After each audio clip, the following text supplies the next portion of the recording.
Saudara, kita lanjutkan pembicaraan kita dengan tema membiarkan tumbuh secara natural, tidak bisa dipaksakan, ya tak? Nah, Alkisah ada orang yang menanam jagung itu ya,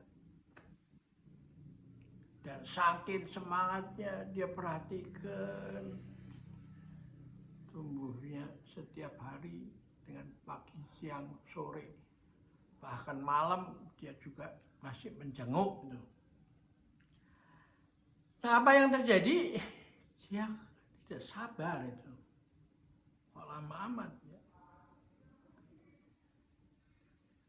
Ditambahin apa? Air. Nah, tetap sama aja. Ya, dia masih nggak puas. Akhirnya si jagung itu ditarik ke atas terus. Akhirnya alih-alih tumbuh malah jagung itu mati. Mengapa? Karena itu bertentangan kita sifat alamiah daripada jagung itu. Nah, dalam pembicaraan kita ketika berinteraksi dengan orang lain,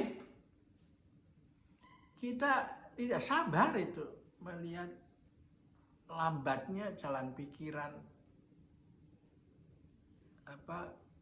orang yang kita ajak tukar pikiran itu. Akhirnya kita paksain terus.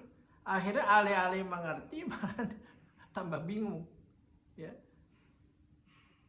Jadi inilah mengapa saya lihat orang-orang seringkali setelah tampil di podcast itu tujuannya mau menundukkan orang supaya ya pada pikiran dia.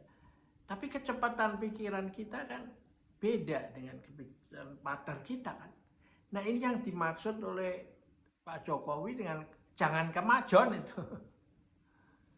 Jangan mau di depan terus mau naik, biarin aja semua itu mengalir sesuai dengan iramanya yang cocok dengan kita itu. Nah, karena itu loh, pada tahun 1000-an itu ada orang yang membuat kaligrafi yang penting, yaitu dia ada di situ atas kemauan langit dan bumi.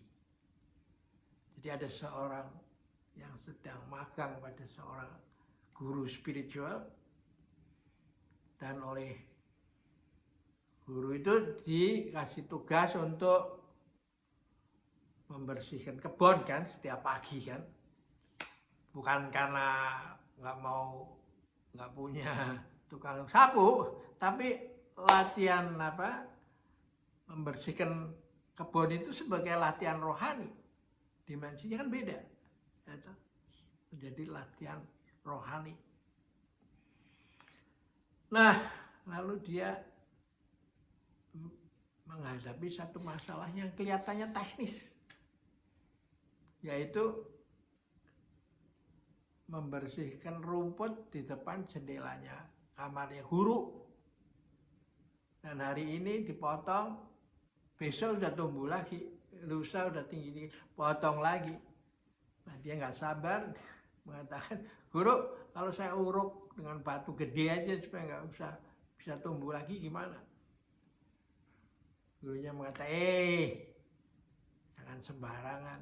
Dia ada di situ bukan atas kemauan siapa-siapa. Dia ada di situ atas kemauan langit dan bumi itu. Nah, si siswa itu langsung berteriak, aha, dan lari ke gudang mengambil cat, dan di tembok dia menulis kaligrafi. Dia ada di situ atas kemauan langit dan bumi itu. Ya. Jadi kalau batu besar itu taruh di rumput dan Anda pikir rumputnya sudah mati, nggak bisa tumbuh, tapi begitu Anda angkat batu ini dibalik kan, nggak lama lagi rumputnya tumbuh.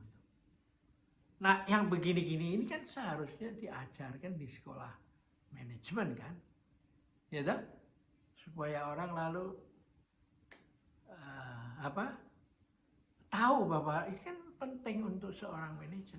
Nah, ini yang berbahaya bagi yang seringkali top down manajemen itu, ya, manajemen yang digerakkan dari atas, ya toh? Apalagi dengan dalih hadir negara harus hadir di mana-mana. Jadi akhirnya ya yang terjadi seperti itu. Petugas negara memaksakan dengan menggunakan wibawa dari atas, sedangkan dia hanya harusnya memberi kondisi, memfasilitasi saja supaya pohon itu tumbuh dengan subur kan. Oke, kita akhirin dulu pertemuan sampai di sini. Sampai jumpa lagi.